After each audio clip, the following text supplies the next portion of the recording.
As pessoas dizem que não tem tempo. E a realidade é que, se você não tem tempo para se exercitar, como acha que vai ter tempo para a doença? Eu acho que temos uma crise muscular, não uma crise de obesidade. É por isso que faço o que faço. Porque se você pode proteger as pessoas, tem a responsabilidade de fazê-lo. Gabriele, no espaço de saúde e bem-estar, há um foco grande em perder peso.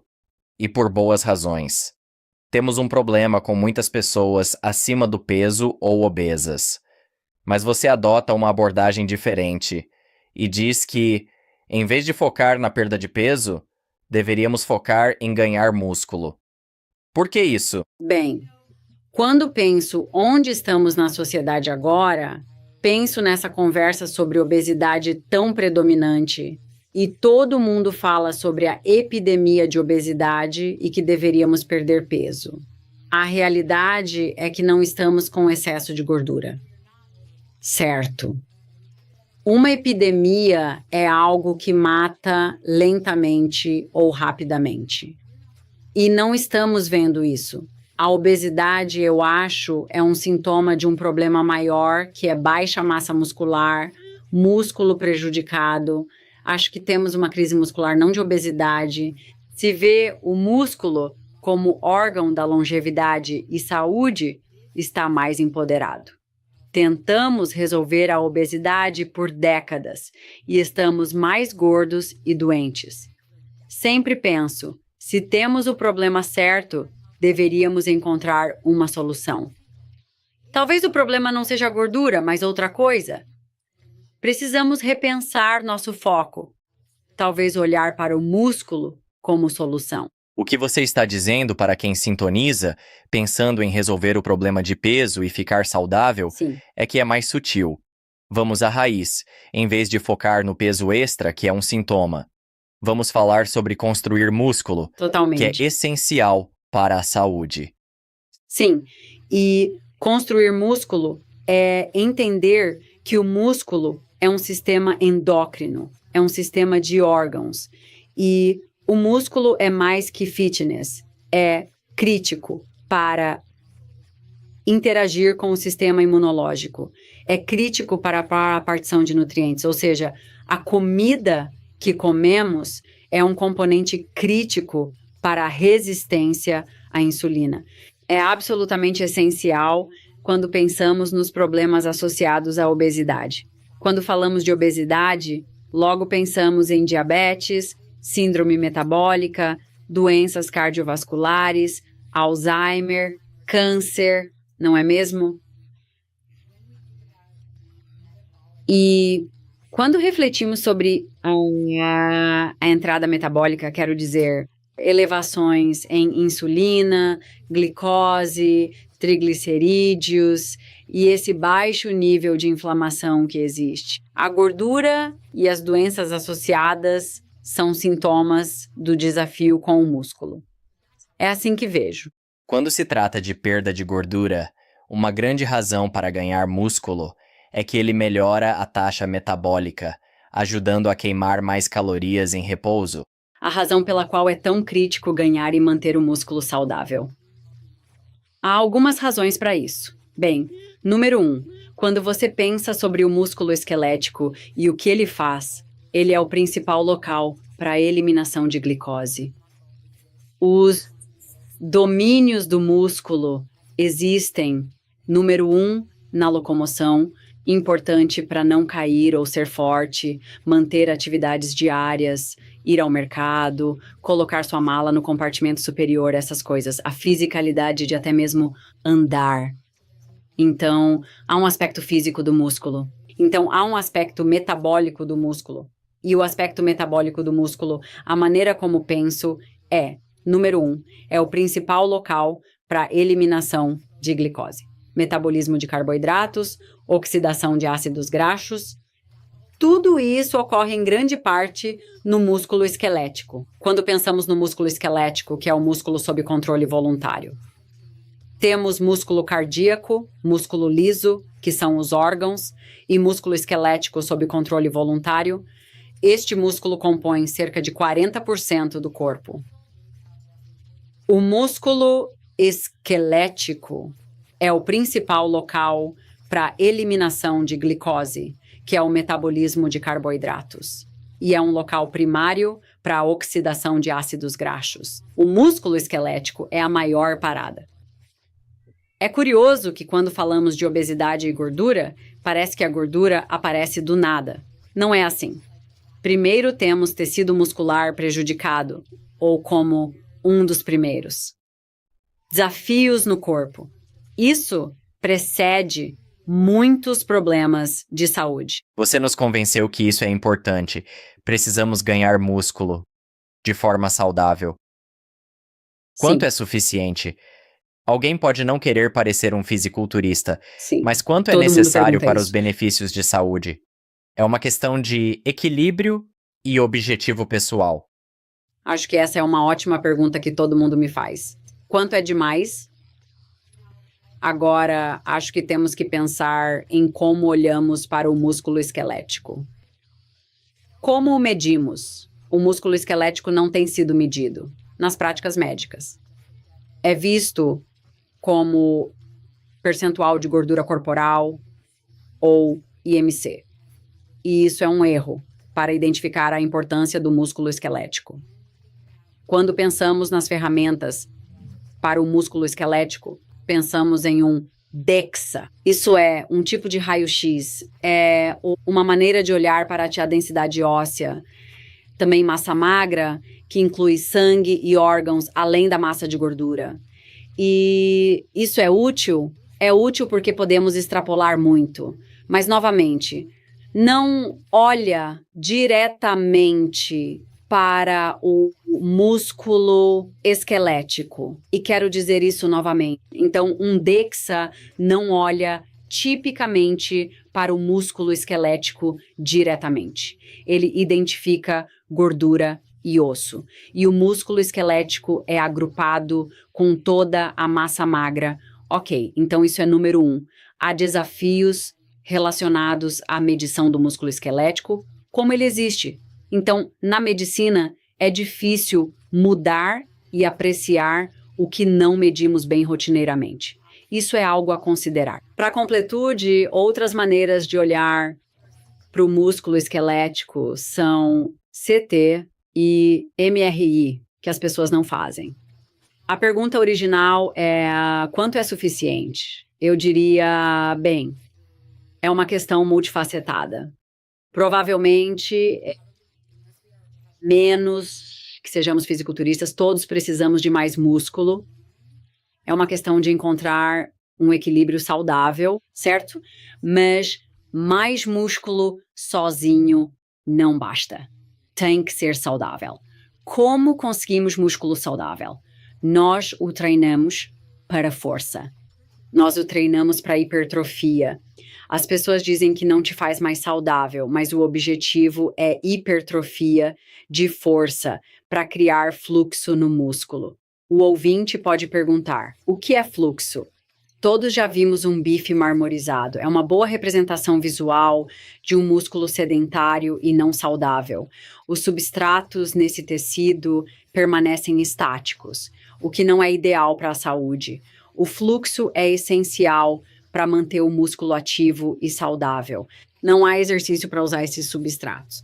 Não é sempre assim, e atletas têm diferentes composições de gordura, mas uma maneira de visualizar músculo não saudável é pensar em gordura infiltrada no tecido. Essa infiltração indica diminuição no fluxo, glicogênio, aumento em metabólitos de ácidos graxos. Isso enfraquece o músculo ao longo do tempo. Enfraquece a capacidade de queimar combustível eficientemente e pode levar à sarcopenia, problemas com massa e função. É como um estado de doença do músculo. Isso é realmente importante. Estou feliz que você trouxe a questão Sim. da qualidade. E já ouvi você falar antes. Pessoas obesas, na verdade, têm bastante músculo porque sempre há esse estresse de carregar esse peso extra. E isso volta ao fator de qualidade, onde elas podem ter mais músculo do que uma pessoa magra, que pode se exercitar um pouco, mas essa qualidade é Exatamente. inferior. Exatamente. Quando você está acima do peso ou obeso, tem comprometimentos no músculo esquelético. Se tem gordura corporal extra, já tem desafios no músculo esquelético. Um homem forte, mas isso é um marcador de força? Você pode ser forte, mas não necessariamente saudável. Se está acima do peso ou obeso, o músculo esquelético muitas vezes tem uma resposta atenuada, o que afeta a saúde geral, impactando a capacidade de recuperação e resistência. Sua capacidade de ganhar músculo esquelético ou ter a mesma resposta robusta que uma pessoa magra é diferente. Isso é sobre síntese de proteína muscular. Pode haver uma resposta atenuada, esse tecido obeso parece e funciona como um tecido de uma pessoa mais velha. E isso foi eu acho que Nick Bird fez isso. Na verdade, ele está na Universidade de Illinois agora. Isso foi um dos primeiros. A pesquisa se originou dele. Ele começou a olhar para o tecido obeso e ver que havia essa resposta metabólica atenuada com a síntese de proteína muscular. Agora, isso não quer dizer que se você é mais jovem e obeso, que não pode corrigir o curso. Vou dizer que quanto mais velho um indivíduo fica, mais difícil se torna, porque há muitas coisas que influenciam isso, como a diminuição nos hormônios e a capacidade de se esforçar tanto quanto normalmente. Voltando à pergunta original, quanto é suficiente? Você mencionou exames. Há algum exame específico que recomenda para obter uma linha de base? Sim. Não sinto que temos uma resposta clara aí. Não. Eu tenho uma para você. Eu tenho uma. Não vamos chegar a como isso se parece. Alguém que não é obeso, talvez se exercite um pouco. Sim. E quer garantir que está recebendo essa dose para obter os benefícios de saúde do músculo. Sim, não gosto de olhar só para o músculo, tem que olhar para medidas de força e marcadores metabólicos como triglicerídeos, insulina e glicose.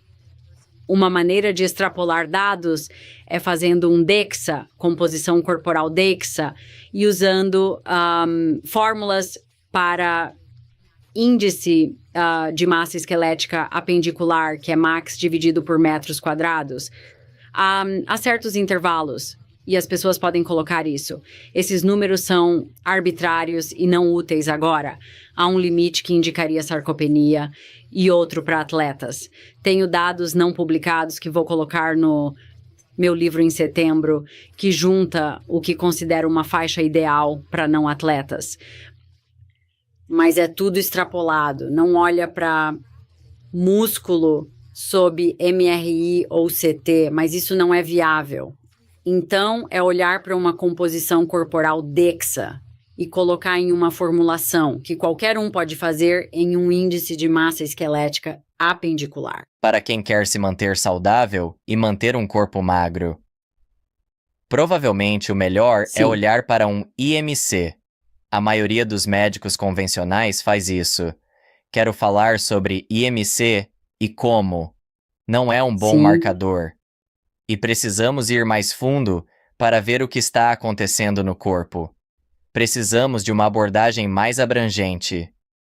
Sim.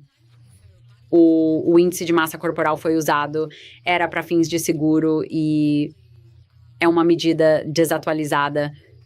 Ainda consideram valioso, mas realmente índice de massa corporal, e se você é um certo índice, isso não olha para a diferença entre gordura e músculo esquelético. É uma medida de peso, né? Eu diria que ninguém. Acho que estamos evoluindo além disso. Ainda usam. Acho que o mais relevante é o percentual de gordura corporal. Isso pode ser feito de várias maneiras. Existem balanças de impedância e olhando para o percentual de gordura corporal. A recomendação atual é qualquer coisa 25% ou mais é considerado acima do peso ou obeso para homens e para mulheres 30%. Acho esses números altos. Você precisa de uma certa quantidade de gordura, mas uma maneira de pensar é o que você era no ensino médio. Qual era seu percentual de gordura no ensino médio? Tipicamente, esse é o momento em que você era mais anabólico e mais magro, certo? Todos nós já vimos isso, que você tinha um tipo de trajetória de crescimento e entender onde estava. Mas dito isso, gordura corporal, você poderia dizer, desde que uma mulher ainda menstrue, talvez 15%, talvez 18% seja o ideal. E para os homens, tipicamente é mais baixo. No início da nossa conversa, você mencionou que o músculo é um órgão endócrino, o que, antes de me Sim. preparar para esta entrevista e mergulhar no seu trabalho, eu Sim. nunca tinha ouvido alguém falar. Então, quero falar sobre esse aspecto do músculo e as miocinas, Sim. e como tudo É isso muito legal. funciona. Sim. Isso foi, na verdade, pioneirado por uma mulher chamada doutora. Acho que o primeiro nome dela é Deus. É tipo Bente Pedersen, em Copenhague. Especialista em exercício. Ela é médica e estuda imunologia do exercício. O trabalho dela foi e ainda é fundamental. E não ouvimos muito sobre isso no EUA, mas basicamente ela olhou para o músculo esquelético como um órgão endócrino e havia esse fator de exercício. Quando você contrai o músculo esquelético e a maioria das pesquisas é feita em atividade cardiovascular. Esse músculo esquelético secreta miocinas. Miocinas são proteínas, como citocinas, certo? Então, as citocinas inflamatórias, que, por exemplo, são liberadas por macrófagos, o interessante é que elas têm um efeito pleiotrópico, ou seja, quando liberadas do músculo esquelético, agem de forma diferente no corpo. Elas realmente contrabalançam a inflamação no corpo. Então, aumenta essa interleucina 6, que sempre falamos como inflamatória, como a tempestade de citocinas. Mas, na verdade, o músculo em exercício pode aumentar mais de 100 vezes dessas miocinas, que há centenas de diferentes miocinas, mas, digamos, interleucina 6 ou interleucina 10. E é esse fator de exercício que afeta o sistema imunológico, reduzindo a inflamação sistêmica, equilibrando outras citocinas inflamatórias, como o TNF-alfa, também se relaciona com a partição de nutrientes. E por que isso é importante e o que é partição de nutrientes? Partição de nutrientes é como usamos nossos macronutrientes, como carboidratos, proteínas e gorduras. E muitas vezes pensamos em exercício apenas como queima de calorias. Mas há um componente interessante, que há uma interação entre essa interleucina 6 e miocinas liberadas do músculo, que tornam o fígado ou tecido adiposo mais sensível. Então, essencialmente, há um fator de exercício além de calorias ingeridas e gastas. É uma interação complexa, uma comunicação entre fígado, tecido adiposo e músculo esquelético que vem desse músculo em exercício. E essa é a definição de um órgão endócrino. Tem efeitos locais e sistêmicos. E é fascinante. Então, essa é uma maneira pela qual o músculo esquelético é um órgão endócrino. Então, quando se trata dessa parte endócrina, quanto tempo esse efeito dura após alguém fazer um treino? E é algo que queremos ser acionado o tempo todo? Queremos atingir isso regularmente? Ou queremos períodos de tempo? Onde não temos esse efeito no corpo? Essa é uma pergunta muito perspicaz e, obviamente, porque você tem entrevistado há muito tempo, existem efeitos imediatos que acontecem com o exercício. Os efeitos imediatos são algumas das coisas que mencionei, esse aumento na interleucina. Então, o aumento dessas miocinas e também mudanças em, digamos, HDL e triglicerídeos são efeitos agudos. É aí que está a mágica. Eu argumentaria e diria que não. A mágica não está no efeito agudo. Está na estimulação múltipla e crônica dessas coisas. Então, o que sabemos quando estimulamos cronicamente essa parte do exercício? Bem, vemos níveis mais baixos dessas citocinas inflamatórias de forma geral. E você pensaria que seriam mais altos. Eles são mais baixos. Também vemos glóbulos brancos em uma faixa mais desejável, o que também é interessante. O estudo foi chamado de estudo DREW, mas olhou para isso e foi interessante. E então há um potencial de que os glóbulos brancos também estejam um pouco na faixa mais baixa. E quando digo mais baixa, diria em uma faixa mais ideal. Então isso se torna muito interessante. Mas, novamente, sua pergunta é muito perspicaz. Qual é a dose necessária? E acho que isso está evoluindo. Acho que a maneira como podemos olhar para isso é que olhamos para a dose em termos do que é ideal para o ser humano e quais são os marcadores que podemos medir.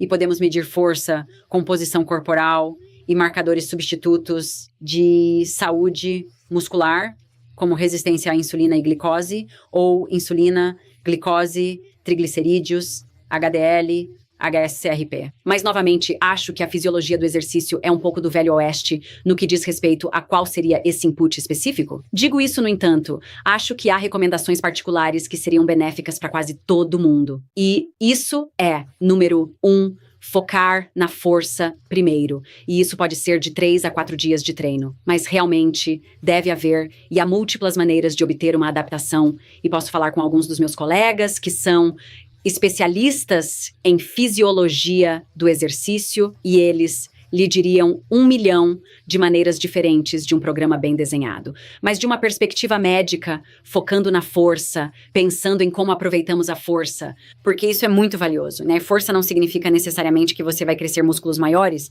você pode, seus músculos vão crescer. Mas uma vez que você estabeleceu uma força básica, eu realmente acho que também adicionar hipertrofia. E alguns dos meus colegas também discordariam de mim quando falo sobre hipertrofia. E qual é a sua relevância? Mas hipertrofia é simplesmente a maneira como você faz o músculo crescer. Inicialmente, quando começamos esta entrevista, você disse, ok, bem, qual é o papel do músculo esquelético e por que nos importamos com isso se todo mundo está focado na obesidade? Eu disse, bem, o músculo esquelético é o principal local para a eliminação de glicose. Como aumentamos nossa capacidade de ter eliminação de glicose? Ganhar mais músculo? Você aumenta isso através do músculo. Você tem mais músculo. Você ainda tem que treiná-lo para mantê-lo. Mas a realidade é que você tem mais músculo, certo? E, novamente, Don Layman, meu mentor de 20 anos, nós discutimos porque ele disse, bem, não é apenas a quantidade de músculo, que os dados não suportam isso, mas eu diria... Acho que uma das razões pelas quais não fizemos um bom trabalho em entender a relação do músculo esquelético e a saúde geral é porque não tivemos uma ótima maneira de testá-lo e medi-lo de uma forma que seja clinicamente relevante e reprodutível.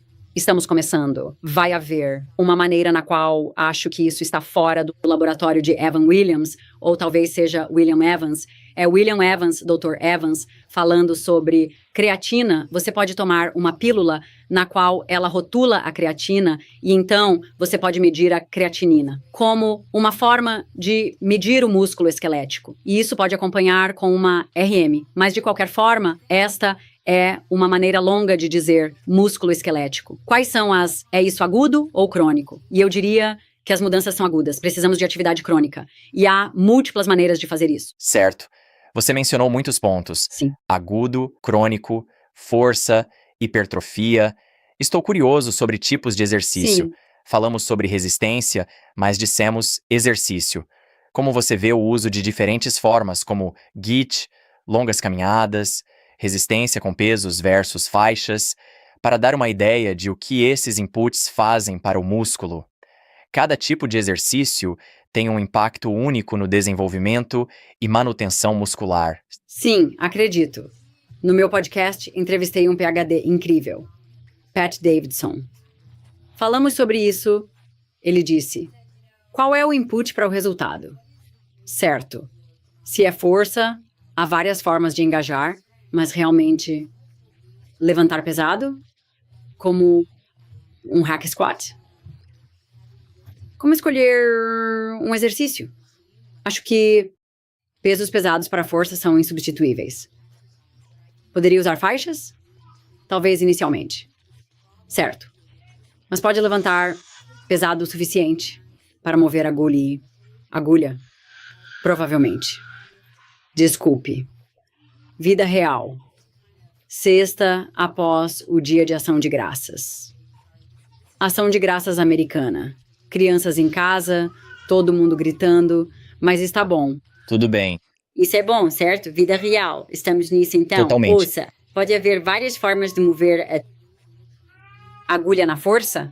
Sim, pode.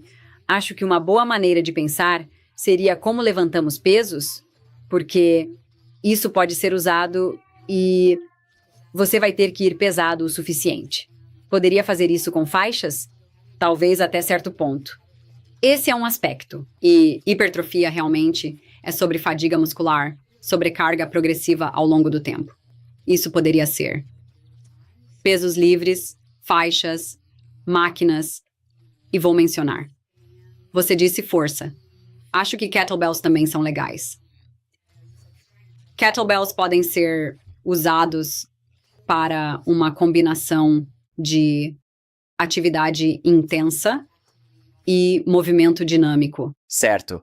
Quero mudar aqui e entrar no abastecimento dos Sim. músculos. Vamos para a parte dietética. E podemos dividir em partes, uma sendo como abastecemos, para exercitar e ganhar músculo, e então abastecer o corpo para sustentar. Sim, uma boa regra é ganhar músculo exige uma certa quantidade de proteína. Certo. Seria difícil ganhar, se não impossível, em déficit calórico. Algumas pessoas poderiam? Sim, mas uma forma eficaz seria otimizar proteína dietética e entender suas calorias base e então aumentar 10%. Como determinar calorias base?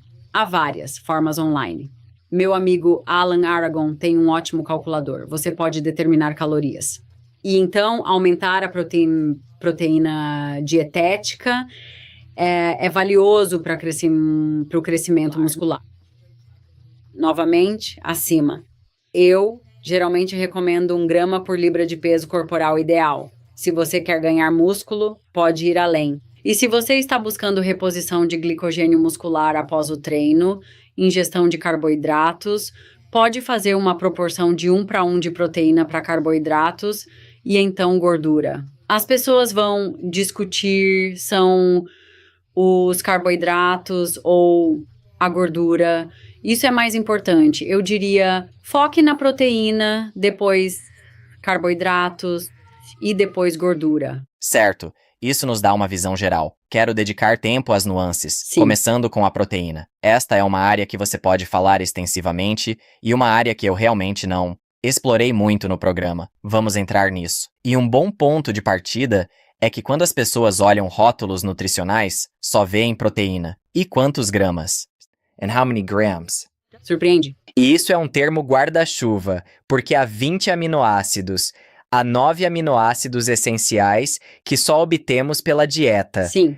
Vamos Não dividir é louco isso como e isso, falar como sobre. ninguém trouxe isso antes. Como é que você olha um rótulo e falamos sobre proteína como essa coisa nebulosa, mas são 20 aminoácidos diferentes, no entanto, isso não é representado nos rótulos? É interessante. Bem, vamos entrar nas nuances. Alguém que quer cuidar bem e garantir que está obtendo todos os aminoácidos, na proporção certa. Porque os rótulos realmente não vão dizer isso. Na verdade, eles não vão dizer isso. Como eles fazem para olhar isso? É complicado, certo? Não sei a lei de rotulagem no Canadá, mas tipicamente há um valor diário percentual, então você poderá calcular e ouvir. Ninguém vai fazer isso, eu nem vou fazer. Você pode calcular se é quantos gramas de proteína, então o valor diário percentual será significativamente baixo, se for uma proteína de baixa qualidade. Mas uma boa regra é entender que se for uma proteína de alta qualidade, significando se for de origem animal, é carne, frango, peixe, ovos, laticínios, whey, que o rótulo, que o que você está olhando é tipicamente relevante, certo? Então, se diz 20 gramas de proteína, são 20 gramas. Mas se olhar para algo como proteína de cânhamo e diz 20 gramas, você gostaria de cortar isso pela metade.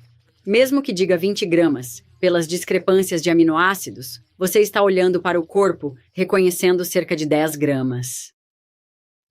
Se for uma proteína à base de plantas, você poderia cortar pela metade, ou talvez pensar nisso como 75%, talvez.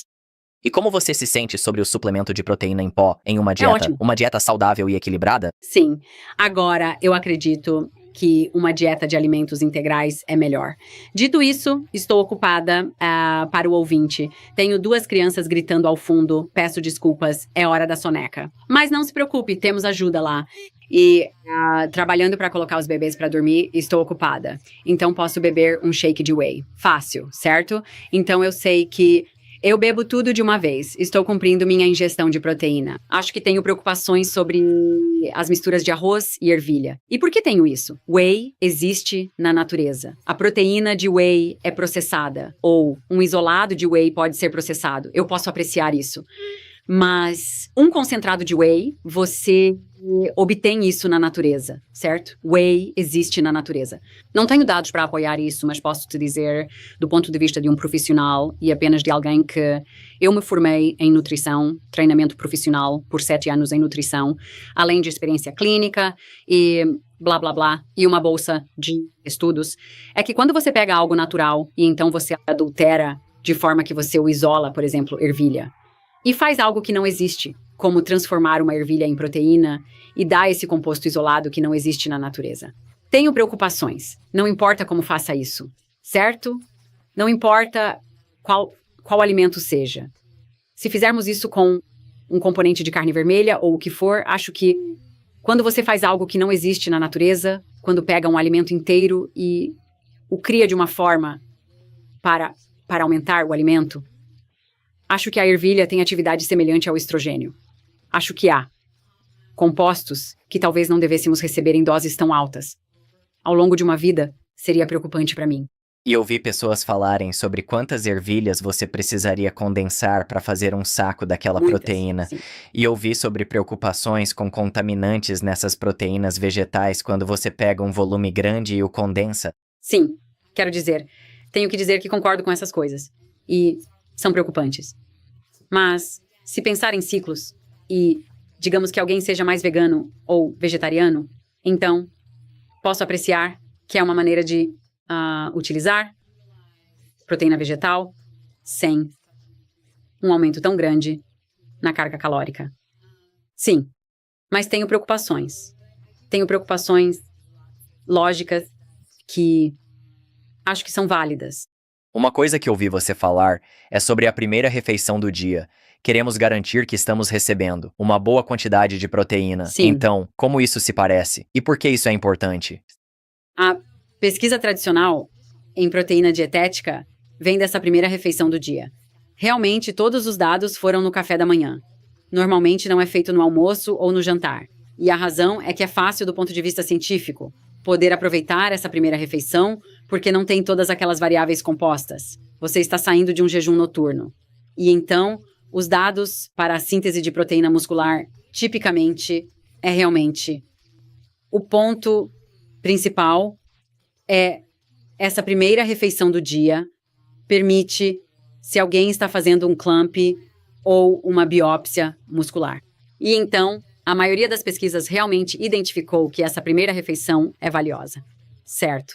E é daí que os dados geralmente vêm do laboratório de Don Layman e muitos outros. Então, por que é importante? Bem, número 1, temos evidências para apoiar o impacto na síntese de proteína muscular. E a síntese de proteína muscular é um substituto para, não é uma correlação direta. Então, você não estimula a síntese de proteína muscular uma vez e, de repente, você tem um bíceps que parece com o do Arnold Schwarzenegger. Não é isso. Mas a síntese de proteína muscular é o melhor marcador que temos para a deposição de novas proteínas ao longo do tempo. Certo. E a síntese de proteína muscular é robusta nessa primeira refeição, saindo de um jejum noturno, onde o músculo esquelético está catabólico, em um estado não alimentado. E nessa primeira refeição, você terá a maior influência dos aminoácidos. Porque não sabemos o que acontece. É difícil para nós olharmos para o jantar e o almoço. Mas essa primeira refeição, nós sabemos. E sabemos que saindo, após um jejum noturno, que o músculo está preparado para nutrientes. Está faminto, essencialmente, e preparado para nutrientes. E atingir 30 a 50 gramas para estimular essa síntese de proteína muscular é o ideal. E esse número vem de um limiar de aminoácidos. E o aminoácido é a leucina. Se você é à base de plantas, precisará ir para os 50 gramas ou mais. Se você é mais à base de animais, proteínas de alta qualidade, 30 a 50 gramas seria ideal. Quero entrar na nuance disso um pouco mais. Temos a síntese de proteína muscular. Então, estamos tendo essa quantidade de proteína. Isso é, basicamente, a deposição e o fortalecimento do nosso músculo atual. A síntese de proteína muscular ao longo do tempo é a crença. Então, ao longo do tempo, a síntese de proteína muscular é a deposição e fortalecimento. Mas advirto o ouvinte a pensar dessa forma, porque é muito incremental. É muito incremental ao longo de um período de tempo. E estou curioso para alguém que faz um treino, digamos, no dia anterior, versus alguém que não está se exercitando ou fez uma pausa e não está se exercitando por alguns dias.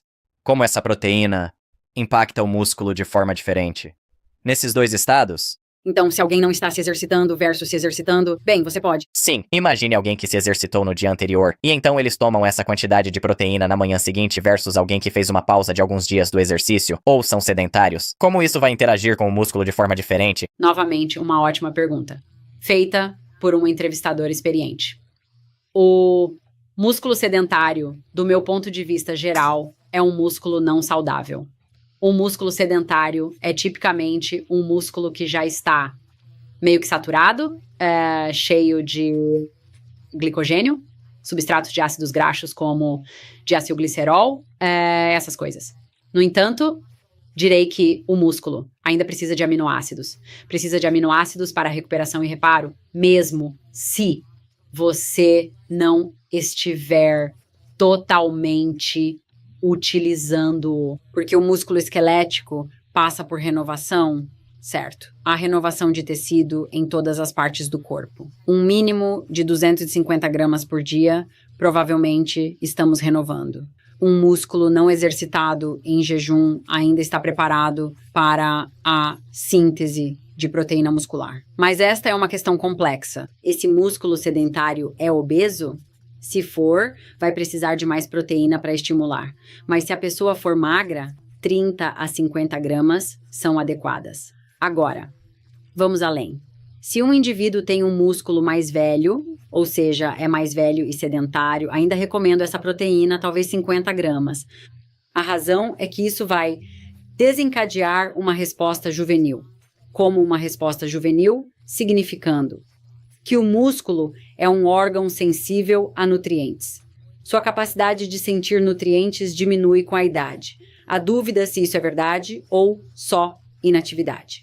Mas, se você é sedentário e obeso, 50 gramas. Se é mais velho e obeso ou não, 50 gramas. Se é jovem e saudável e ativo, 30 gramas. Pela sua experiência, quantas pessoas você acha que estão atingindo esse limite de 30 gramas?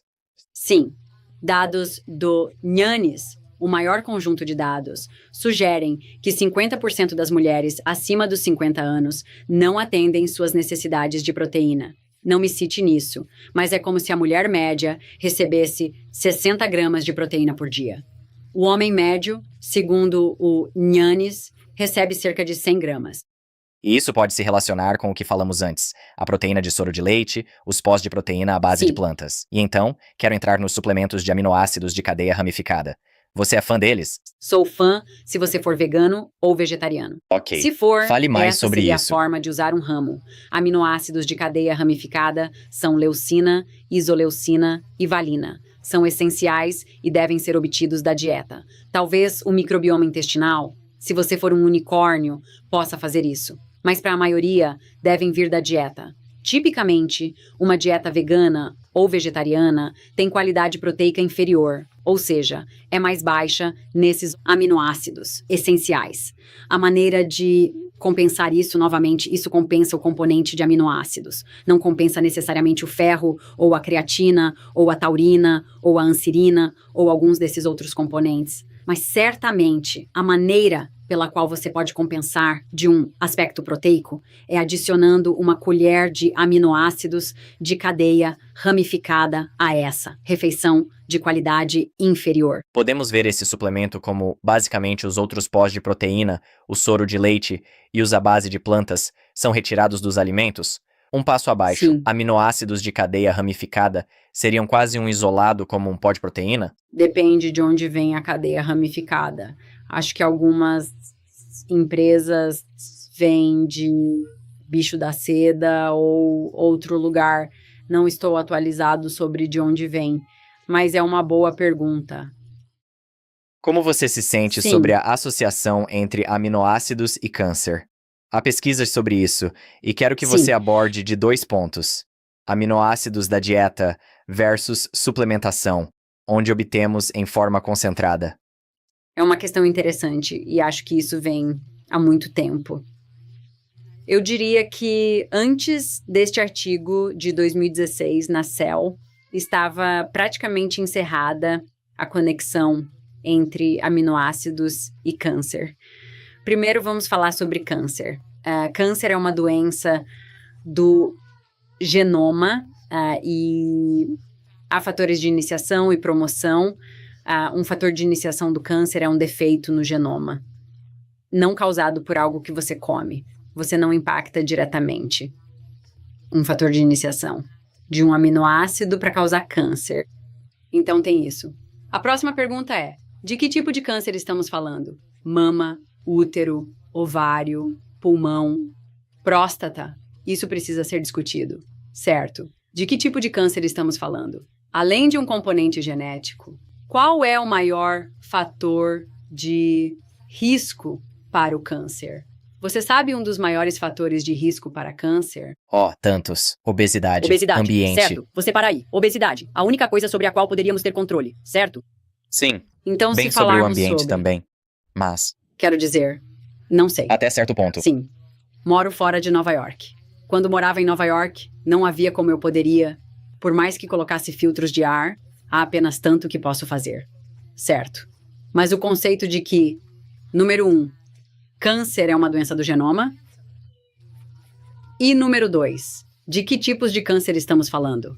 E número 3, onde está a conexão? Então, novamente, e qual é o risco? Um dos principais fatores de risco de câncer, dependendo do tipo, é a obesidade. Você sabe um dos outros grandes riscos de morrer de câncer é? Velhice? Caquexia do câncer. O que Então você poderia vai. estar associado à velhice? A caquexia do câncer é perda de massa muscular. Certo. Acho que é por isso que estou associando com a velhice. Muitas pessoas, à medida que envelhecem, têm menos músculo, mas isso é mais diretamente do câncer. Vá em frente. Exatamente. O músculo esquelético é o que pode melhorar a sobrevivência do câncer. A caquexia do câncer, independentemente do tipo, tem alta probabilidade de matar. Então, como você apoia o músculo Treinamento de resistência. e Comer os alimentos certos. que são? Proteína. Então, você está me dizendo que um dos maiores fatores de risco, se estou te ouvindo corretamente, é a obesidade, certo? Além do genético. E então, para ajudar na sobrevivência, você tem que proteger o músculo. Essas são as coisas lógicas óbvias. E então, milagrosamente, há essa conversa de proteína dietética e câncer. Para mim, de uma perspectiva geriátrica, cuido de treinamento de bolsa de estudos da WashU em indivíduos acima de 65 anos. Para mim, isso não faz sentido, certo? Então, sarcopenia, massa muscular e todas essas outras coisas. E se voltarmos à sua pergunta original, qual é a conexão entre câncer e proteína? Isso se resume a esse único caminho mecanístico que é alvo da rapamicina. É chamado de mTOR. A mTOR-1 e mTOR-2. mTOR-1 está em todos os tecidos do corpo: cérebro, pâncreas, fígado, músculo. O alvo da rapamicina é extremamente sensível a nutrientes. É um promotor de crescimento. sensível à insulina, ao excesso de calorias, ao exercício, e a sensibilidade varia em cada tecido. Certo? Você está comigo até agora? Isso é crítico. mTOR. Quando superestimulado cronicamente, é um promotor de crescimento e pode ser problemático no câncer. Se alguém já tem câncer. Então, a promoção do crescimento é um problema. Certo. O que fazemos? Se você acredita nisso. Então, vamos falar sobre o impacto do mTOR nos tecidos. Uma das piores coisas para o alvo da rapamicina no câncer é ser cronicamente estimulado. A principal forma é através do excesso de calorias, insulina e carboidratos. Fígado, pâncreas. Quando se trata de proteína, mTOR é muito sensível a aminoácidos apenas no músculo esquelético. A proteína estimula o mTOR, principalmente no músculo esquelético. A conexão é se eles fossem capazes de provar isso, deveríamos ver ensaios clínicos randomizados que relacionam a proteína dietética e sua relação com o câncer. Isso nunca foi provado e, de fato, quando a informação foi analisada e olhamos para o risco relativo ou razão de risco, nunca foi mostrado ser clinicamente relevante? Nunca. Uma coisinha que quero destacar é: não é verdade, porém, se alguém ingerisse uma abundância de proteína através da gliconeogênese, poderia ser convertido em glicose no sistema e impactar o sistema de forma diferente? Ótima pergunta. Eu diria que o excesso de proteína pode ser convertido e proteína em geral. Então, a proteína é convertida em glicose. Mas é menos eficiente que carboidratos. O impacto na insulina é uma resposta de insulina de fase 1. Se você der 50 gramas de proteína e 50 gramas de glicose, as respostas de insulina seriam diferentes. Mas sim, absolutamente. E eu acho que, quando você tem, para cada 100 gramas de proteína, você converterá em 60 gramas de glicose pela gliconeogênese. Um processo mais lento e uma forma de manter o açúcar no sangue sem comer carboidratos sempre. Outro ponto que quero destacar é o Sim. suplementos de aminoácidos versus ter isso através de alimentos integrais, porque obviamente vai impactar o sistema muito mais forte se consumido em forma de suplemento condensado. Sim. Como você se sente sobre isso na conversa sobre câncer? Novamente, eu acho. A questão é, a proteína tem um papel no câncer? Eu não sinto. Eu sinto que o câncer é uma doença do genoma. Um fator de risco é estar acima do peso. Outro é o excesso de calorias. Não é um problema de proteína, certo? Não, é bom que você destaque isso. Você é a especialista. É bom que estejamos nisso Sim. porque aminoácidos de cadeia ramificada estão com má reputação em certos círculos. Então é Sim, importante lamentável. esclarecer. Aminoácidos de cadeia ramificada estarão elevados no sangue de obesos, mas também insulina, glicose, tudo estará elevado, porque há desregulação no metabolismo. A gliconeogênese não desliga. Se você se torna resistente à insulina, tem excesso de glicose. Isso não é um problema de proteína. A única razão de ser um problema de proteína é a crença de que não se deve comer proteína. E eu acho que a questão é por quê. Infelizmente, eu acho que alguém teria que olhar para qual é a agenda por trás disso. E eu acho que pode ser muito devastador para a saúde das pessoas. Eu acho que o pior conselho que você poderia dar a alguém que está envelhecendo é reduzir sua proteína dietética. É, sem dúvida, o pior conselho nos anos de proteção do músculo esquelético que você poderia dar a alguém. É jejuar e comer pouca proteína. Vamos falar sobre dosagem. Falamos sobre o bolos de proteína, a importância pela manhã. Se alguém vai, seja por suplementos ou dieta, ingerir essa proteína, quanto tempo ela fica no sistema? E como isso se relaciona com quando Sim. vamos treinar? Eu acho que não importa. Proteína antes do treino não é necessária, porque você estimula o tecido com exercício de resistência. Então, a evidência que ISSN, então, a Sociedade Internacional de Nutrição Esportiva, recomenda o período de 24 horas de proteína dietética. Do meu ponto de vista, não precisa de proteína antes do treino. Alguns argumentam que não importa quando você come proteína depois. Mas eu diria que se você é mais velho, tem inflamação, está acima do peso, beneficia-se de proteína pós-treino. Seja 30, 90 minutos, acho que o músculo está preparado para nutrientes. Eu acho que você também pode. Você estimulou o tecido, então o tecido, pelo menos a partir da pesquisa sobre envelhecimento, é mais propenso a responder, um tecido mais jovem. Eu acho que há valor nisso. E eu também acho que, digamos, no pior cenário, não temos valor nisso. Não há mal em criar um hábito que permita executar e obter sua dose de proteína. Eu acho que não há desvantagem. Certo. Então temos esse fio comum de obter o bolos de proteína pela manhã? Minha pergunta é: importa quando pela manhã? Há muita conversa Sim. sobre os benefícios do jejum intermitente, adiando o café da manhã, e também sobre comer café da manhã e pular o jantar. Vamos falar sobre jejum intermitente. Você é fã? É algo que você Não. pratica? E como isso se encaixa na equação de proteína? Sim, obrigado pela pergunta. Eu era fã de jejuar o dia todo e comer à noite até eu realmente olhar algumas pesquisas com Kristen Holmes. Ela é incrível. Ela é uma PhD feminina e trabalhamos com grupos semelhantes em operações especiais e situações de alto estresse.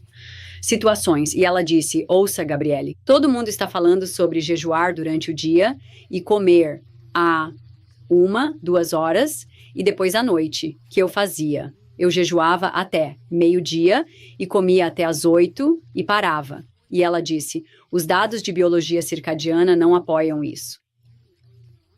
E disse que os dados apoiariam comer mais cedo e parar, quando o sol se põe. Então, carregar sua janela de jejum mais cedo, eu ainda não fiz isso, mas seria a próxima na minha lista. É mais difícil porque você tem que controlar sua fome por conta própria, em vez de ainda estar naquela fase de controle de fome. E uma vez que começa a comer, fica com fome. Tenho repensado minhas estratégias de jejum, que ainda não implementei. E poderíamos ligar essa nova estratégia de jejum que você ainda não tentou ao sono, porque é recomendado levar algumas horas, pelo menos 3 ou 4, Exatamente. antes de dormir, para deixar a digestão, a comida digerir e Exatamente. ter um sono melhor. Onde quero chegar com isso? Vamos ligar o sono à construção muscular. Falamos sobre o treinamento de resistência, entramos na nutrição. Este é outro pilar a considerar. Como você se sente sobre isso? Sim, eu acho que, obviamente, durante os tempos de recuperação é fundamental. Você não cresce treinando, cresce recuperando. Então, o sono é essencial por várias razões, especialmente médicas. É essencial para a função cerebral, regulação do sistema nervoso, gerenciamento do estresse, certo? Tudo isso é crítico, mas também crescimento e regulação metabólica. Sabemos que trabalhadores noturnos lutam com a regulação da glicose e insulina, mesmo isocalóricos, se têm a mesma quantidade de calorias e apenas invertem o ciclo de sono e vigília, há problemas. O sono é essencial. É quando o cérebro se limpa. Então é algo que você prioriza. Sou mãe de 2. Faço o melhor que posso. 2 crianças pequenas. Mas quando posso, eu faço com certeza. Todos temos ciclos, certo? Sempre há. Você está em um ciclo de empurrão? Qual é a estação da sua vida? Mas se as pessoas puderem priorizar o sono, é mais valioso do que reconhecemos. Enquanto estamos no tópico de ciclos, vamos falar sobre fases da vida e a importância do treinamento de resistência nessas fases. Vamos começar, jovens. Você tem crianças pequenas. Em que Sim. idade recomendaria que alguém Sim. começasse a, talvez, se exercitar na frente dos filhos, despertar interesse. E quando seria muito jovem para eles se exercitarem? Sempre me exercitei com meus filhos, seja com eles amarrados em mim ou com eles. Minha filha tem pouco mais de 3 anos e meu filho tem 20 meses. Me exercitei com ele no útero e com eles quando nasceram e os amarrei ao meu peito. Fazemos yoga em família todas as noites. Sempre fazemos um desafio de flexões. Fazemos atividade física o tempo todo. É crítico porque a mulher realmente define o palco para a criança não nascida. Quanto mais fisicamente apta ela é. Isso pode se traduzir para a saúde da criança e que você nasça com um certo peso ao nascer determina a força de preensão. Que a força de preensão é um marcador de saúde. E coisas como mortalidade. Vou dizer que há uma força natural. Eu estava conversando com o Dr. Samuel Buckner, da Universidade do Sul da Flórida. Ele dirige um laboratório de fisiologia muscular e analisa o impacto da resistência e força na hipertrofia muscular.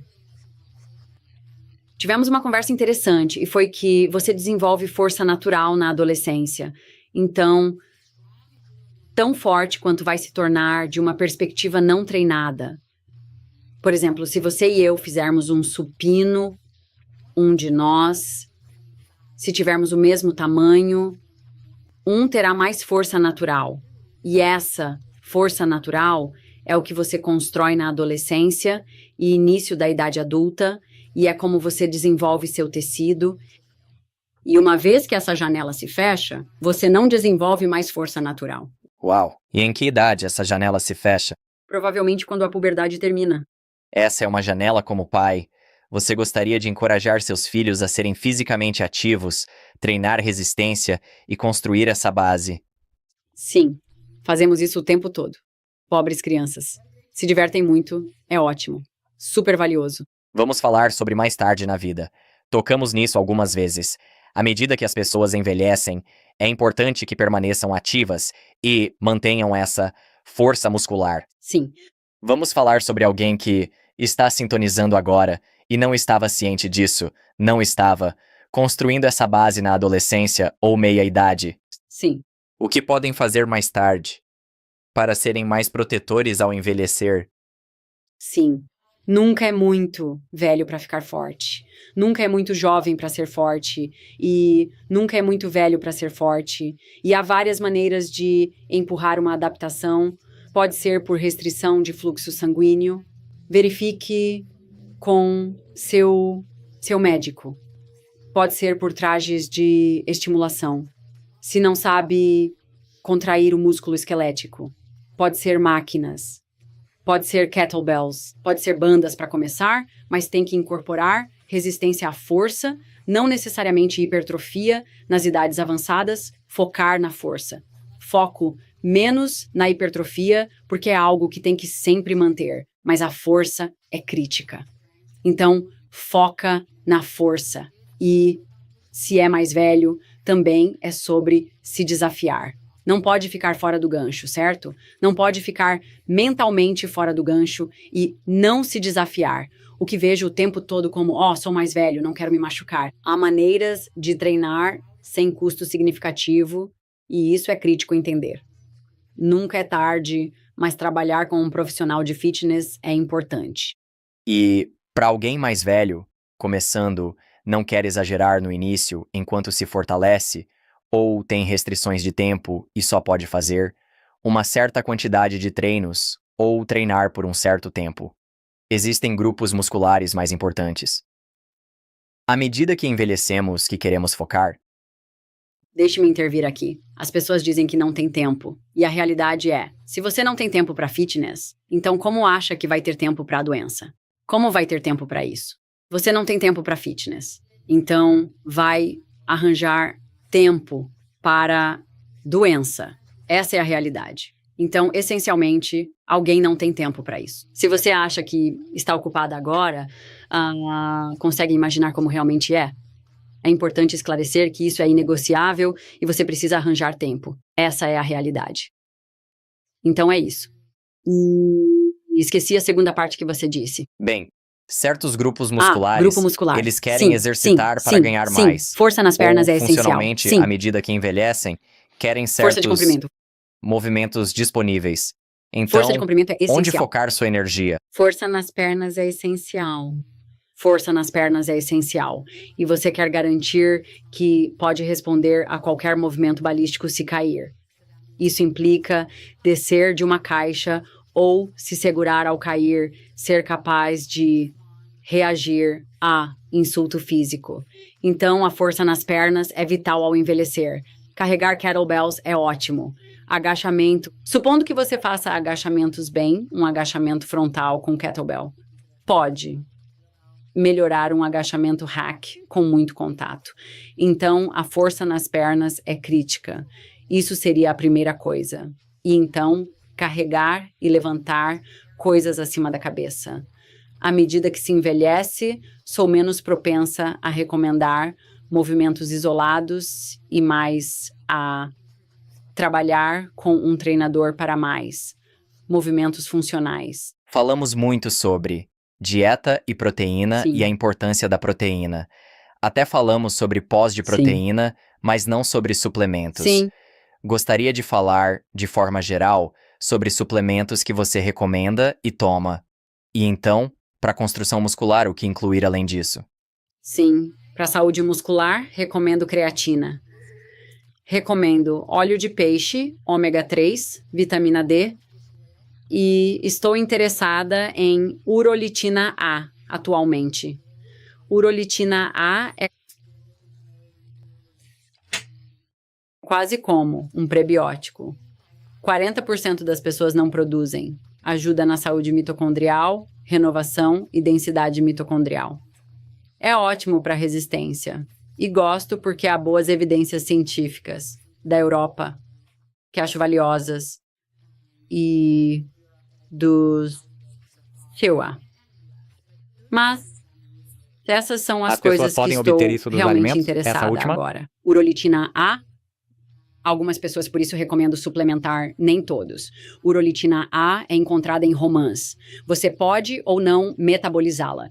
Então, uma maneira de obtê-la e garantir que você produza urolitina A seria a suplementação. Estou usando Mitopuri.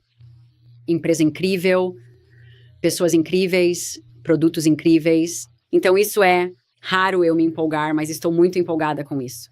Então, urolitina A e, novamente, vitamina D, óleo de peixe, creatina. E se alguém estiver interessado em whey protein, eu usei. Uso First Form com whey natural. Não uso muitos sabores diferentes, esse tipo de coisa. E como você se sente sobre colágeno? Como isso se relaciona? Falamos novamente sobre whey protein, você acabou de mencioná-lo, mas Sim, então colágeno tem um score de proteína de 0. É uma proteína incompleta. Acho ótimo para cabelo, pele, unhas e saúde intestinal, mas é uma proteína incompleta e não conta como proteína dietética. Não é inútil, mas não é útil como proteína completa ou para músculo. vamos falar mais sobre creatina. Claro. Você mencionou essa primeiro. E quando penso nesse suplemento, lembro de ser adolescente e certas pessoas que tomavam isso para ganhar hipertrofia, que falamos antes. Mas estou ouvindo mais sobre isso no espaço de saúde e bem-estar, então fale sobre os muitos benefícios disso e quem pode querer considerar tomá-lo. É para todos ou apenas para quem quer ganhar volume? Sim, acho que creatina pode ser benéfica para quem come pouca carne vermelha. E é cerca de 5 gramas por dia. Homens e mulheres. Talvez homens possam ir um pouco mais alto. Os benefícios, e eu deveria pesquisar, mas não sei o mecanismo para a saúde cerebral da creatina. Mas para envelhecimento e saúde cerebral, creatina é supostamente útil. Tem um efeito neuroprotetor, o que é interessante. Quem deve tomar? Acredito que alguém mais velho, definitivamente, e novamente, um vegano ou vegetariano. Recomendo que tomem. Também recomendo quem está em uma dieta baixa em proteínas. Se beneficiam ao tomá-la. Sim, e está por aí há muito tempo. Quanto mais tempo algo está por aí, mais um indivíduo deve ter confiança nisso, porque, a essa altura, coisas que foram, já foi exposto. Se está por aí há 60 anos. Efeitos adversos, massivos, vão ser conhecidos. E acho que o principal problema seria efeitos gastrointestinais. Você mencionou como está pensando em fechar a janela de alimentação mais tarde e comer mais na primeira metade do dia, até um jantar mais cedo. Mas nos conte como é um dia típico agora. Quando você está se exercitando? Sim. Quando está comendo e Sim. o que está comendo? Estou entediada com meus treinos agora. Normalmente, acabei meus livros, então o objetivo era manter a massa muscular e tentar ficar mais forte. Fazia 3 dias por semana de treino pesado de pernas, segundas, quartas e sextas, e então adicionando cardio mais longo e sprint de alta intensidade no meio. Estou entediada até as lágrimas. Então, basicamente, agora adicionei CrossFit 1 a 2 dias por semana e mudando meus programas de resistência para movimentos mais dinâmicos, em vez de agachamentos pesados e coisas de perna, adicionando mais saltos e viradas rápidas. Mas estou procurando uma competição. Se algum dos seus ouvintes souber de uma boa competição, talvez kettlebell ou CrossFit, algo assim. Estou procurando algo novo. Certo. Fale sobre a parte da dieta. Quando você está Sim. comendo? O que está comendo? Bem, ainda não comi hoje e isso é tarde pra mim, mas normalmente. Não é verdade. Comi uma tigela de queijo cottage. Vou ter uma quantidade robusta de proteína e acho que usei Nancy's ou algum prebiótico, alguma fermentação ali. Acho isso valioso. Comi queijo cottage e vou comer um bife no jantar ou um bife na próxima refeição. Provavelmente vou comer fruta, bife e talvez couve. Vou ter normalmente. Hoje foi um dia ocupado. Não normal, mas vou ter 3 refeições hoje. E será carne vermelha, vegetal, fruta. Sim, talvez um pouco de iogurte mais tarde. E como mulher, como você aborda a alimentação e o treino de forma diferente de um homem, se é que faz isso? Eu não. Acho que uma das coisas que acontece é, talvez eu não coma tanto quanto meu marido, mas eu não. Acho que quando introduzimos mais barreiras ou atrito, precisamos treinar com nossos ciclos e fazer todas essas outras coisas. Isso cria uma barreira de entrada e para a consistência, então, muitas vezes não tem impacto para mim. E eu diria que, a menos que alguém seja realmente um atleta de nível elite, a menos, claro, que realmente não possa treinar, menos barreiras de entrada é melhor, menos complicação é melhor. Bem, uma barreira que tenho certeza acontece tanto para homens quanto para mulheres é que podem resistir a entrar em pelo menos treinamento de resistência pesada porque não querem ganhar volume. Então vamos enterrar esse mito Sim. e falar sobre por que não precisam se preocupar com isso e podem entrar na academia e realmente se esforçar. Sim, acho que isso é eu não posso acreditar que isso ainda não é algo que não tenha. Não posso acreditar que as pessoas ainda acreditam que leva muito para ganhar massa. Leva muito tempo e atenção e você definitivamente vai ganhar. Massa, se possível, provavelmente metade da velocidade de um homem. Então, mulheres, nunca vi uma mulher vir até mim e dizer que está ficando muito volumosa. E os homens? Não, nunca. Eu nunca vi isso acontecer. Ouça, estou praticando desde 2006, então talvez em algum momento isso vá acontecer. Mas isso é o quê? Quantos anos de prática é isso? É muito tempo de prática. Então falamos sobre a parte do sono. Fomos a fundo em nutrição e proteína. Falamos sobre exercício, treinamento de resistência, suplementos. Quais outros pilares? Não abordamos que são importantes para alguém, saúde em geral, ou especificamente para treinamento de resistência? Sim, acho que o maior pilar que não foi abordado é a parte mental e a condição humana. Se isso não for abordado, nada mais importa. Então, as pessoas que ouvem seu podcast provavelmente o ouvem há anos e ouviram muitos conselhos realmente bons. E a questão será quanto está sendo implementado e se é o ouvinte, se sou eu, se é qualquer outra pessoa. A realidade é que a condição humana não gosta de coisas desconhecidas. Então, o que isso significa? Isso significa que todos esses conceitos de que estamos falando são ótimos se você não estiver ciente de sua própria fraqueza humana e não estiver ciente de sua própria condição humana. Especificamente, é saber onde você falha e onde é improvável que comece. Por exemplo, alguém pode ouvir isso e ter 5 milhões de razões pelas quais não vai implementar. E realmente não é porque não vão implementar, é porque é desconhecido. E então o cérebro tentará criar uma desculpa ou uma razão para você não precisar fazer isso. E não é pessoal, é apenas o cérebro fazendo o que faz, mantendo-se seguro. E as pessoas têm que apreciar o papel que esse erro cognitivo desempenha na disposição de melhorar e ficar mais saudável. Então, o número 1 é realmente entender sua fraqueza humana e a narrativa que você está contando a si mesmo. E se você puder superar isso, então poderá executar. O maior obstáculo que vejo é entender o limiar de autoestima, saúde. As pessoas só ficam tão saudáveis quanto sua autoestima. Isso significa que, desde 2006, vejo que pacientes que se sentem dignos de saúde continuam no plano.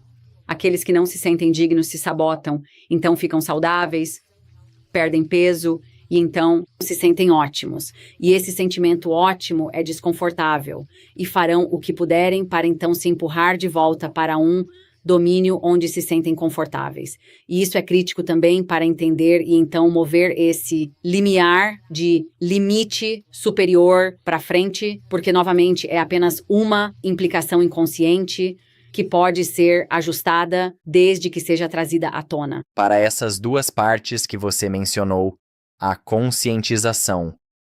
Há mais algum conselho para romper para quem sente resistência mental e precisa de um empurrão extra? Sim. O que você diria a elas? Sim. Então eu diria, aprecie que o cérebro faz o que faz e que você pode ter resistência, mas ou ela te domina ou você a domina. Certo.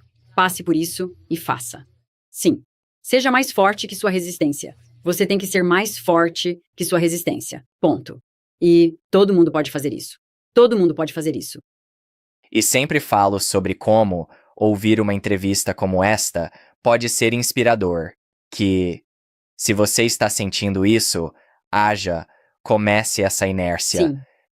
Porque o dia a dia é ocupado para todos e podemos ficar presos em padrões, mas se esta entrevista interrompe o padrão e cria espaço para um novo hábito, use isso, forme o momentum e, com sorte, sustente isso como um hábito ao longo do tempo. Sim, totalmente. E então, entenda que você pode ouvir isso e se inspirar e perceber que haverá períodos em que estará sem inspiração e não pode esperar por ela. Não importa. Não é assim que funciona. Você só tem que executar. Quanto mais você executa, mais fácil fica. E, novamente, espere e antecipe, que provavelmente vai se dar 1 milhão de razões para não. E, sabendo que isso vem, você pode decidir. Eu sei que seu marido é um SEAL e parece que um pouco dessa mentalidade passou para você. Não, eu era Não? assim antes. Não, eu era assim antes. Provavelmente é por isso que nos conectamos tanto. E também, muitos dos meus pacientes são operadores militares ou empreendedores. As pessoas sempre falam sobre metas e esta é a meta. E eu diria, nós não estabelecemos metas. Nós estabelecemos padrões de comportamento, padrões para quem você quer ser. E eu acho que isso é muito crítico. E, novamente, metas vêm e vão, mas um padrão de ser e um padrão de como você executa, não. Gabriele, conheço parte da sua história. Você teve uma jornada interessante, como parte do seu treinamento como médica, ou depois pode Sim. esclarecer isso. Você trabalhou com muitos idosos em seu leito de morte. Estamos fazendo uma grande mudança aqui no final. Isso se conecta à inspiração, onde você teve essa visão Sim. única. Conversando com essas pessoas, e vendo a vida no final. Todos nós já pensamos sobre isso, mas é diferente quando você está realmente nessa fase. Terrível, sim. Fale sobre como foi isso para você, além de o que você aprendeu dessas experiências e ainda aplica na sua mentalidade, que pode nos inspirar. Sim, eu acho que foi provavelmente o momento mais difícil. Eu não estava preparada para isso. Eu não estava preparada. Então, fiz minha especialização em WashU, em St. Louis, e fiz minha especialização porque queria estudar medicina da obesidade e nutrição. E é por isso que eu fui para lá. Parte do acordo era que parte do meu financiamento seria ter responsabilidades clínicas para me tornar especialista em geriatria. Eu não queria isso, não era minha escolha. Mas para fazer X, tinha que fazer Y. Eu estava envolvida com saúde e bem-estar e, de repente, fui jogada em uma categoria de pacientes que eu nunca tinha atendido antes. Você atende no hospital, mas não vê 30 pacientes por dia em cuidados paliativos, todos morrendo. Por meses.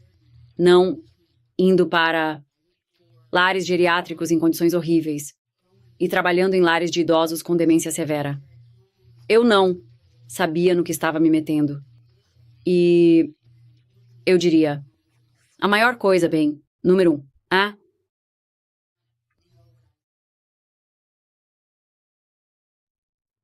como esmagador, certo? Esmagador de vida, esmagador de alma. Tão deprimente, porque, novamente, a quantidade de exposição à morte é acima e além. Muitas vezes somos expostos a uma pessoa na família, certo? Você tem um pai idoso ou 2 pais idosos. Não vê 30 pacientes por dia durante 2 anos. Certo? De diferentes pessoas. Então, o volume que você vê de morte e depressão das famílias e o impacto, eu não estava preparada. Eu diria que é por isso que sou tão vocal. Tão vocal no espaço, porque estive lá. E todos podem estar em sua torre de marfim, ou você pode ser um especialista em otimização ou outras coisas, ou olhar para mecanismos no laboratório, até estar sentado lá, assistindo essas pessoas, com suas famílias, dando seu último suspiro e falando sobre os arrependimentos que tiveram na vida. Quero dizer, é intenso. É intenso. Então, o que aprendi? Aprendi, número 1. Não há espaço para erro. Não há espaço para ouvir bobagem. Não tem esse tipo de tempo. Essa janela de juventude e mudança se fecha rápido. E estar confuso e perder o que vai mover a agulha para a qualidade de vida adiante por causa do barulho é um erro. Então, sim, as maiores coisas que aprendi são: não há tempo para bobagem que circula. Não é hora de cortar proteína. Não há tempo para abrir mão de exercícios. E todas essas coisas não estão certas. Não está certo. E então a outra coisa é: não tenha arrependimentos. Faça o que você quer fazer. Você mencionou arrependimento algumas vezes. Como isso te afetou, mas também, trabalhando com essas pessoas no final da Sim. vida, os arrependimentos delas. Há um post comum na internet sobre os principais arrependimentos das pessoas morrendo. Da sua experiência, quais são as principais coisas que as pessoas se arrependem? Então, esperamos usar isso e trabalhar de volta, para facilitar como gastamos nosso tempo e energia. Sim, eu diria que foi. Havia 2 grandes coisas. Era, número 1, as pessoas queriam melhores relacionamentos. Era sobre os relacionamentos com a família e amigos. E então o outro, e era muito sobre filhos. Certo. E a outra coisa era, havia uma mulher que morreu de doença cardíaca e ela estava tipo, estou pronta. E eu só gostaria que minha família estivesse tão pronta quanto eu, sabe? Então eu não sei. Não é realmente arrependimento, mas eu acho que preparar esse entendimento que é realmente frágil e curto. E me corrija se eu estiver errado, você falou sobre como essa experiência foi uma alavanca para divulgar sua Sim. mensagem publicamente. Bem, sim. Então eu vejo todas essas pessoas discutindo no meio, certo? Você acha que eu quero falar sobre proteína mais? Provavelmente não, mas... Eu estou falando sobre isso há 8 anos. Sim. Certo. Quero dizer, eu falo. Mas você acha que uma parte de mim eu não quero falar sobre o argumento ambiental. Todo esse veganismo, vegetarianismo, em algum ponto, é tudo ridículo. É ridículo como as pessoas não entendem que essa narrativa não afeta quem está afetando, certo? Afeta o jovem de 20 anos? Eu não sei, em ela ou em uma costa, talvez, mas eles podem se recuperar. O problema é, quando essas declarações gerais de redução de proteína dietética surgem, as consequências não intencionais para a população mais velha são devastadoras. As consequências não intencionais do post bobo de influenciadores são devastadoras. E é por isso que faço o que faço. Faço o que faço porque se você pode proteger as pessoas, tem a obrigação de fazê-lo. Tenho a obrigação de fazê-lo. Você pode? Eu não poderia viver comigo mesma se apenas ficasse sentada e soubesse que o veganismo ambiental é uma cortina de fumaça para grandes empresas, onde todos nós brigamos ou fazemos o que eles querem. Eu não poderia viver comigo mesma. Então faço isso porque quero lutar pelas pessoas no meio que estão confusas. Sou uma profissional bem treinada, de uma instituição extremamente respeitável, treinada por um dos principais especialistas em proteína do mundo. Se eu não disser isso e não contrabalançar os chamados especialistas em longevidade, então acho que vamos ter consequências devastadoras. Acho que haverá consequências devastadoras. Acho que vamos ver um aumento em osteoporose como nunca vimos antes. Essas mulheres mais jovens, eu sinto que esses indivíduos mais velhos que estão ouvindo isso, de restringir proteína dietética. Acho que vamos ver um aumento exponencial em quedas e sarcopenia. Não é a coisa certa a fazer. Então, eu quero falar sobre proteína. Quero dizer, a verdade é que eu amo o assunto, mas eu estaria gastando o tempo. Depois do Dia de Ação de Graças, que a maioria das pessoas não está trabalhando para fazer isso, para divulgar a mensagem. Acho que se fosse uma conversa mais equilibrada, eu provavelmente tiraria o dia de folga. Bem, Gabriele, estou feliz que você não fez, porque esta foi uma conversa muito poderosa. Cobrimos muito, espero que muito, e sinto que fizemos, que você não falou em outros programas e, sim, não, apenas uma conversa muito poderosa. Novamente, voltando à parte onde você não necessariamente quer falar sobre isso, mas acho que isso é importante. Não. Estou brincando. Isso é algo que acho que você mencionou rapidamente e disse que não queria falar sobre a parte vegana. Mas eu tenho você por mais alguns minutos, e acho que este é um bom lugar para encerrar, porque pode haver, e estou supondo que provavelmente há um grupo de pessoas que estão sintonizando agora, que estão evitando proteína animal. E já enfatizamos a importância da proteína animal e a diferença de qualidade entre ela e a proteína vegetal. Então, para alguém que está se apegando a esse veganismo por causa, digamos, do ambiental ou da ética, e obviamente a ética é algo sobre o qual você não pode realmente dizer muito, mas vamos falar sobre a parte ambiental, porque as pessoas podem estar usando isso como uma razão para não comer essas proteínas de qualidade. Então, fale sobre por que isso. Não é algo que elas deveriam se apegar. Então, a parte ética eu posso entender completamente. Então, eu era quase vegana por muito tempo. E era por uma questão ética, certo? Mas acabei ficando muito doente. Meu cabelo caiu, minha dentição estava terrível. E eu não consegui sustentar isso. E eu me lembro da primeira vez que comi frango. Foi nos meus 20 anos, depois de ter sido quase vegana por alguns anos, tipo 3 anos, eu estava chorando. Foi muito emocional.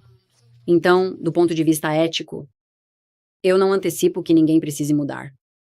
Eu nunca pediria a alguém para mudar sua ética do ponto de vista ambiental. Se você não está comendo carne porque acredita que é ruim para o meio ambiente, você foi grosseiramente mal informado. Você não vai comer para sair das mudanças climáticas. Ninguém vai. Os problemas de mudança climática que estão acontecendo, são baseados na população. Eles são transporte, eletricidade e indústria. Talvez a melhor pergunta seja, por que as grandes cortinas de fumaça? Isso não é uma conversa sobre comida. Você poderia ter. Você teria que ser vegano por 2 anos para compensar um voo transatlântico. Ok, então a parte ambiental do veganismo. Veganismo, vegetarianismo, não é onde a atenção deveria estar. Se realmente nos importamos com o planeta, não desperdice comida. Eu não sei. Faça carona solidária, limite seus voos, desligue sua eletricidade. Muitas outras maneiras de impactar isso do que destruir ainda mais a saúde das pessoas, certo? E simplesmente não faz sentido. E você pode olhar para alguns desses especialistas em mudança climática, como Frank Mitloehner, da UC Davis. É uma cortina de fumaça. A conversa sobre mudança climática para a nutrição é uma cortina de fumaça. E eu realmente espero que haja essa coisa louca que acontece quando nos tornamos tendenciosos. Acabamos tendo argumentos muito circulares e raciocínios circulares. E se alguém apresenta evidências de algo diferente e um indivíduo continua voltando por causa de sua crença, você tem que questionar por que você está tão ligado a isso, por que uma pessoa está tão ligada a isso. Então eu sugiro que as pessoas sejam muito mente aberta e questionem. De onde vem essa informação? E por que acham que isso é verdade? Só porque algo é repetido não significa que é verdade. E eu acho que como seres humanos, quando começamos a acreditar em algo, naturalmente vamos absorver informações. Vamos ler os livros, assistir aos documentários, ouvir os podcasts que apoiam isso e continuar reforçando essa mensagem que pode não estar correta. E é por isso que uma parte importante de eu fazer o programa é entrevistar pessoas de todo o espectro que comem de maneiras diferentes, se exercitam de maneiras diferentes, vivem um estilo de vida saudável por meios diferentes, para que as pessoas vejam que há esse total guarda-chuva e você precisa experimentar como indivíduo para ver o que funciona para você. E você não quer ser mente fechada e fingir que tem tudo resolvido, porque este é o espaço de saúde e bem-estar. Você precisa continuar aprendendo, continuar se expondo a novas informações. Estou apenas feliz que você veio com sua perspectiva única e sem BS, maneira de colocar isso lá fora, porque acho que vai ser realmente eficaz para chegar às pessoas. Gabriele, novamente. Sim, obrigada. Não, isso foi incrível. E vá em frente e termine seu pensamento aí. Sim, eu só quero mencionar onde as pessoas podem saber mais sobre mim. Eu acredito que essas conversas transparentes são críticas para o conhecimento. E eu diria, no espaço acadêmico, todos nós temos conversas transparentes, quer concordemos ou discordemos, tendemos com alta integridade intelectual. Nem todo mundo, mas tem essas conversas transparentes. E eu tenho um podcast chamado The Dr. Gabrielle Lyon Show, onde eu entrevisto especialistas que, novamente, eu percebo que essa mensagem pode ser muito intensa para algumas pessoas, mas tudo bem. Não se trata de agradar o que é regurgitado, mas realmente vir com uma perspectiva fresca. E se o objetivo final é melhorar a vida das pessoas, então temos que nos unir para descobrir o que é isso, certo? Então, eles podem me encontrar no The Dr. Gabrielle Lyon Show. Eu tenho um YouTube e um site e um ótimo boletim informativo, que eles podem se inscrever gratuitamente. E eu sou muito ativa no Instagram e Twitter e todos os outros lugares. Bem, tudo vai estar linkado nas notas do programa. E eu tenho Realmente um livro gostei saindo. disso. Eu tenho um livro saindo, na verdade. Isso é. O que é? Setembro de 2023. Sim. E eu tenho uma pré-venda que começa em fevereiro de 2023. E se as pessoas comprarem o livro na pré-venda, haverá algumas surpresas especiais que só vocês vão receber. E isso é muito legal. E então pré-venda e depois o livro Forever Strong sai 2023. Setembro de 2023. Perfeito. Animado com o livro. Talvez possamos fazer isso novamente quando o livro Seria sair. Ótimo. Discutir o que está lá. E Gabriele, novamente, realmente gostei da conversa. Realmente gosto do que você está colocando no mundo. E é realmente importante. Então, obrigado. Muito obrigada. Agora que você terminou minha conversa com Gabriele, você vai querer ficar por aqui e assistir minha conversa com Stan. Ele tem muito mais a compartilhar sobre construção muscular que vai complementar o que você acabou de aprender. Vejo você lá. Laranjas são muito altas no índice de saciedade, assim como batatas, para ser honesto. Batatas cozidas eu tenho em todas as dietas dos meus clientes de perda de peso, porque elas são